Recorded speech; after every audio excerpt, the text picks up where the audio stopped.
Puji, kembali lagi di obrolan hangat seputar puisi. Saya Dewi Tamuna.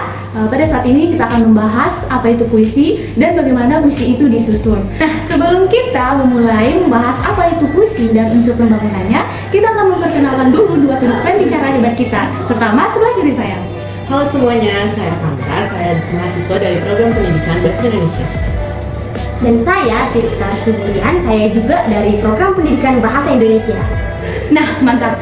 Kali ini kita akan membahas puisi dengan obrolan santai. Jadi, biar makin seru, kita mulai dari unsur yang pertama, yaitu diksi. Oke guys, pertama-tama, pernah gak sih kalian baca puisi yang kata-katanya ribet banget kayak lagi baca skripsi? Nah, itu karena pemilihan kata yang dipilih oleh penyair benar-benar diperhitungkan. Nah, seperti puisi pada zaman dahulu, kadang ada kata-kata yang kalau nggak dibuka KBBI itu gimana ya? Rasanya itu, apa sih gitu kan? Kayak kata ini belum terbiasa kita gunakan gitu loh. Tapi setelah kita buka KBBI, baru kita mengerti. Nah, pada saat itulah para penyair memilih kata-kata bukan dengan sembarangan tetapi benar-benar memperhitungkan. Nah guys, contohnya itu seperti puisi zaman dahulu. Kadang kalau kita baca kata-kata yang disampaikan oleh penyair, kalau kita nggak buka KBBI, ya mampus deh, kita nggak tahu apa arti yang disampaikan oleh penyair. Nah, untuk itu kita akan membahas diksi terlebih dalam di sini. Nah, yang pertama itu mungkin Kanta bisa menjelaskan apa itu diksi. Nah, setahu yang dari aku yang udah aku pelajarin kan ya, setahu itu diksi itu ada 3 aspek yang perlu diperhatiin. Yang pertama kan ada pembendaharaan kata, terus ada daya sugesti sama urutan katanya. Nah, mungkin kan walaupun di sini Deli hostnya, kita kan sesama mahasiswa dari Pendidikan Bahasa Indonesia nih. Nah, kayaknya Deli lebih paham nih mengenai diksi. Nah, mungkin Deli bisa jelasin apa sih ketiga aspek yang tadi aku sebutin tadi.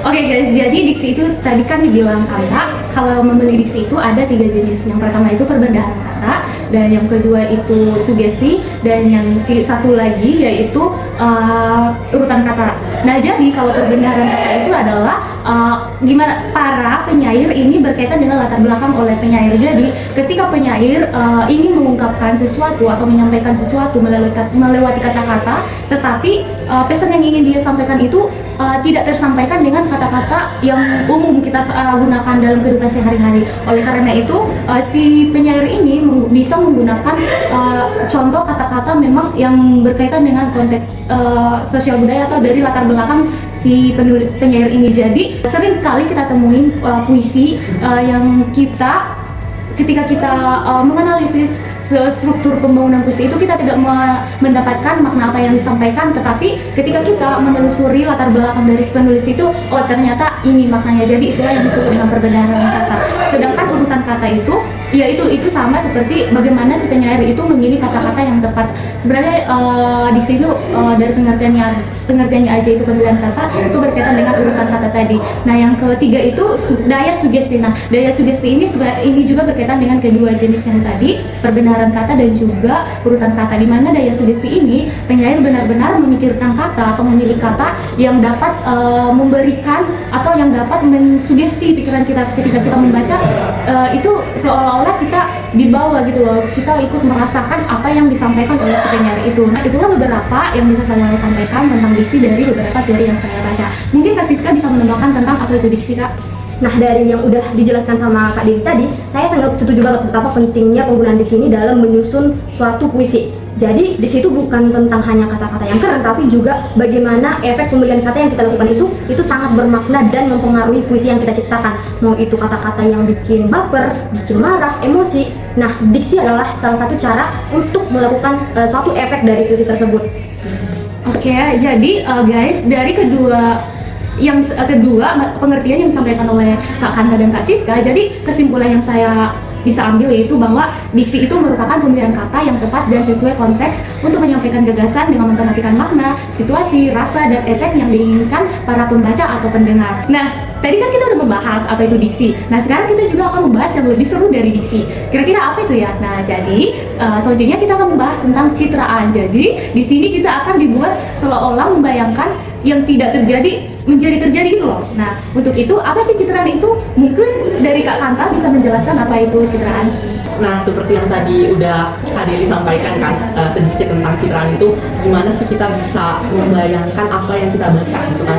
Nah, jadi benar apa yang udah disampaikan sama Kak Deli tadi, citraan ini kalau tadi diksi pemilihan kata kan, nah di sini di citraan ini sebenarnya bisa ada kemiripan sih di antara keduanya. Kenapa? Karena di dalam citraan ini juga pengarang itu berusaha untuk menggunakan kata-kata dimana ketika membaca puisi itu, maka pembaca akan bisa seakan-akan melihat apa yang ada di dalam puisi itu, bahkan bisa seolah-olah mendengar, merasakan, meraba, mengecap seperti itu. Jadi inti dari definisi citraan itu sendiri sebenarnya pemilihan kata yang digunakan oleh pengarang supaya pembaca ini bisa benar-benar masuk ke dalam puisi tersebut. Nah Kak Kanta, teman-teman juga pasti tahu kan dalam citraan itu ada jenis-jenis dari citraan itu sendiri, yaitu ada citraan penglihatan, ada citraan pendengaran, dan lain sebagainya. Dari tadi yang dibilang Kak Siska ada citra penglihatan, pendengaran, kok kayak Indra gitu ya Kak? Iya. Mungkin Kak Kanta yang mendalami puisi ini bisa menjelaskan citraan itu seperti apa sih Kak, jenis-jenisnya gitu? Sebenarnya nggak mendalami banget sih, kan kita sama ya. Iya, tapi Ya cuman ya benar banget apa yang tadi udah dibilang sama Kak Deli, Kak Siska. Citraan ini memang berdasarkan dari indera kita. Tadi yang udah disebutin Kak Siska kan ada citraan penglihatan, ada citraan pendengaran, ada citraan perabaan, pengecapan, dan lain-lainnya. Jadi ada 6 jenis citraan di dalam puisi. Nah kalau citraan penglihatan itu sesuai namanya aja nih, citraan penglihatan. Maksudnya kita udah tahu nih kan tadi dari definisi citraan itu kan penggunaan kata yang dipilih sama pengarang supaya pembaca itu bisa merasakan isi dari puisi tersebut. Maka citraan penglihatan ini fungsinya adalah ketika pembaca membaca isi puisi tersebut, maka pembaca bukan hanya sekedar membaca, jadi dia seolah-olah melihat apa yang ditulis oleh si pengarang di dalam puisi tersebut, kayak gitu. tadi kan Kak Kanta udah ngejelasin apa itu citraan penglihatan. Bisa gak sih Kak Kanta ngasih satu contoh gitu loh biar teman-teman yang nonton juga dapat semakin memahami apa itu citraan penglihatan gitu Kak? Oke Kak, aku juga emang udah nyiapin salah satu puisi yang pengen aku kasih contoh ke teman-teman yang nonton supaya teman-teman bisa lebih paham lagi nih. Nah, salah satu puisi yang aku pilih ini ada karyanya dari Hartojo Anangjaja. Puisi ini udah cukup lama, tahun 1973, tapi puisi ini merupakan salah satu puisi yang sangat bagus karena puisi ini bercerita tentang perjuangan seorang ibu. Nah, di dalam salah satu baitnya puisi ini bilang perempuan yang membawa bakul di pagi buta, siapakah mereka?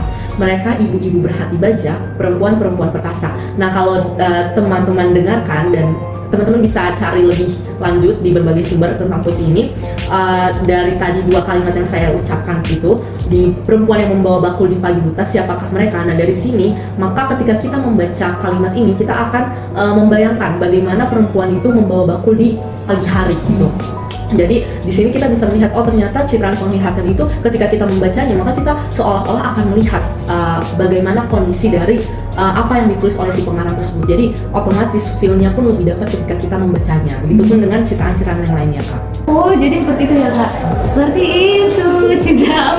Sorry. Jadi dari tadi yang udah dijelaskan Kak Kanta, contohnya tadi citraan penglihatan. Jadi pas di citraan penglihatan itu kita seolah-olah bisa melihat gitu lah Kak. Berarti juga kalau citraan pendengaran itu kita juga ketika kita membaca puisi itu atau mendengarkan puisi itu, berarti kita juga seolah-olah dapat mendengarkan, merasakan apa yang disampaikan.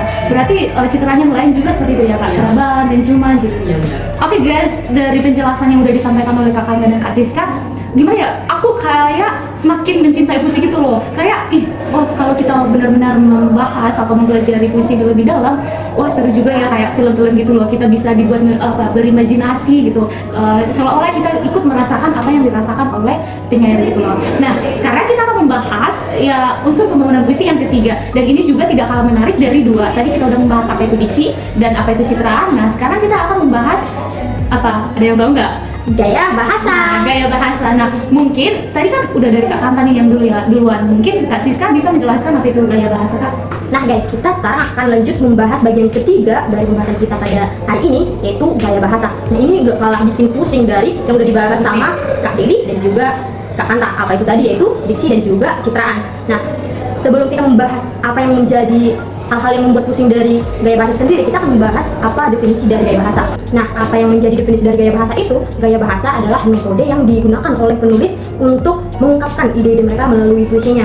Adapun tujuan dari penggunaan gaya bahasa itu sendiri adalah untuk menghasilkan efek emosional tertentu. Nah, jadi gaya bahasa ini dibagi menjadi beberapa bagian.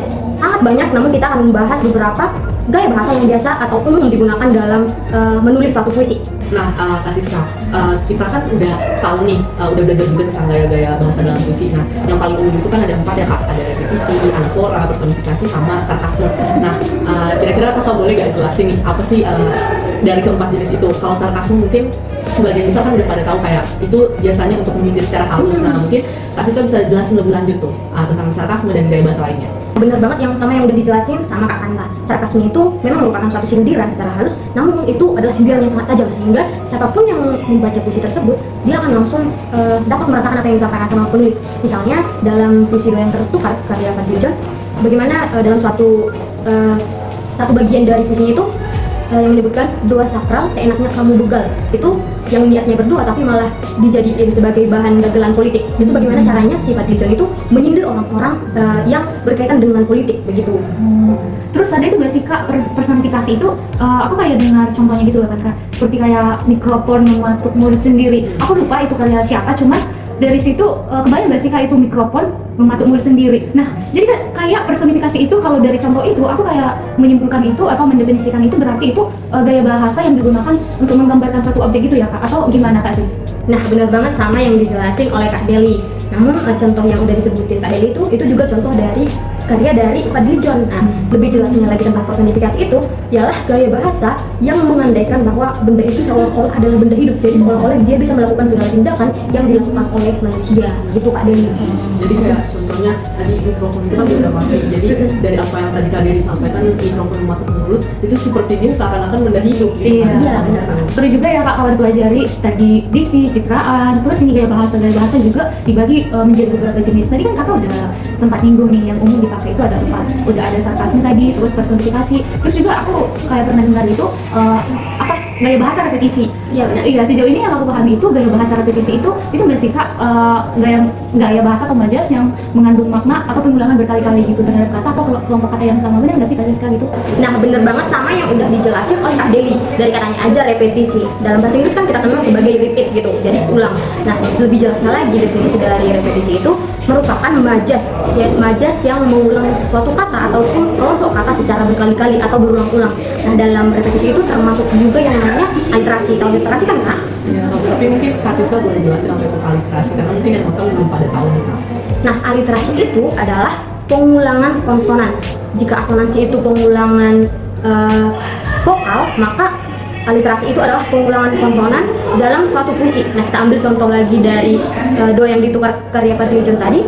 Misalnya, ketika kau tukar, direvisi sang bandar, dibisiki kacung makelar. Nah, akhiran dari setiap baris yang saya ucapkan itu berakhiran R, yaitu konsonan. Nah, itu yang biar lebih jelas lagi, itulah contoh dari repetisi. Nah, tadi kan Kak Siska dan Kak Kanta udah menyinggung 3 gaya bahasa yang umum dipakai dalam menyusun puisi. Berarti yang keempat itu kalau nggak salah anafora ya Kak? Karena aku juga sering baca puisi itu kayak dia itu menggambarkan atau menggunakan gaya bahasa anafora. Jadi untuk memaknai atau mengetahui lebih dalam tentang anafora itu, biar juga teman-teman yang menonton podcast ini juga tahu apa itu anafora, mungkin Kak Siska bisa menambahkan atau menjelaskan tentang anafora ini. Nah, untuk lebih jelasnya lagi tentang anafora itu sama seperti repetisi tadi, sama-sama pengulangan. Namun anafora ini berbeda dari aliterasi yang udah kita bahas tadi. Jika aliterasi itu pengulangan di akhir, maka anafora ini pengulangan di depan. Nah, untuk lebih jelasnya lagi, sama saja seperti ini contoh yang berbeda deh dari Sajak Orang Kaget karya Fadly juga. Nah, misalnya dalam satu baitnya itu baris pertama mengatakan bahwa kaget, honor guru rendah sekali. Baris kedua, kaget, harga tiket pesawat begitu tinggi. Nah, begitu sampai seterusnya. Kata pertama setiap barisnya itu diawali dengan kata kaget. Nah, itu yang menjadi pembeda antara anafora dan juga aliterasi. Begitu teman-teman. Oke, jadi gitu ya Kak, 4 gaya bahasa yang tadi ada di dalam puisi. Nah, jadi berarti dari penjelasan Kak Siska sama ditambahin Kak Deli tadi, berarti kita bisa menyimpulkan kalau gaya bahasa yang ada di dalam puisi ini juga digunakan pengarang sebenarnya untuk menyampaikan apa yang menjadi perasaannya Kak Siska. Karena contohnya mungkin di gaya bahasa sarkasme tadi kan menyindir secara halus, sebenarnya itu mungkin dari pengarangnya sendiri tujuannya untuk menyindir orang tersebut supaya mungkin ada perbaikan ke depannya seperti itu. Begitu juga di anafora tadi, personifikasi sama repetisi tadi. Wah guys, Gak kerasa ya, setelah beberapa lama kita membahas tentang puisi, kini tiba saatnya kita mengakhiri podcast kita kali ini. Setelah tadi kita udah ngobrol panjang lebar apa itu puisi, apa itu unsur pembangunannya, hingga kita tadi sampai di gaya bahasa. Nah, mungkin sedikit yang bisa kami sampaikan kepada teman-teman semua itu di sini gimana ya? Marilah kita mempelajari tentang puisi ini, bagaimana puisi ditulis, terus unsur-unsur pembangunannya gimana. Jadi dari pembahasan kali ini tadi saya mendapatkan bahwa puisi itu bukan hanya sebuah karya sastra yang ditulis begitu saja, tetapi dengan puisi ini bisa menolong kita untuk menyampaikan apa yang menjadi hal yang tidak bisa kita sampaikan lewat kata-kata. Contohnya tadi seperti puisi doa sakral itu seperti menyampaikan bagaimana perasaannya terhadap pemerintahan yang memberikan tindakan yang tidak adil gitu loh. Nah, jadi di dalam puisi ini memang ini sangat memiliki dampak yang baik atau memberikan dampak yang bagus juga kepada kita untuk bisa menyampaikan aspirasi kita gitu. Mungkin dari Kak Siska dan Kak Kanta, dari Kak Kanta dulu deh. Oke, dari aku sendiri benar apa yang udah disampaikan tadi sama Kak Delia. Kalau aku pribadi nangkepnya puisi itu bukan cuma sekedar kata-kata indah atau kata-kata keren, karena mungkin mencintai ya, mungkin dari dulu kan aku pun nganggapnya apa sih puisi, katanya kata-katanya itu susah dipahami dan cuma mengedepankan keindahan kata-kata. Tapi sebenarnya ketika kita bertiga nih mempelajari puisi itu, dan tadi khususnya ya untuk diksi, gaya bahasa dan citraan, kita bisa lihat oh ternyata puisi ini sebenarnya seperti yang tadi udah Kak Deli bilang, sebagai alat untuk kita bisa mengungkapkan perasaan kita, bukan cuma perasaan tapi mungkin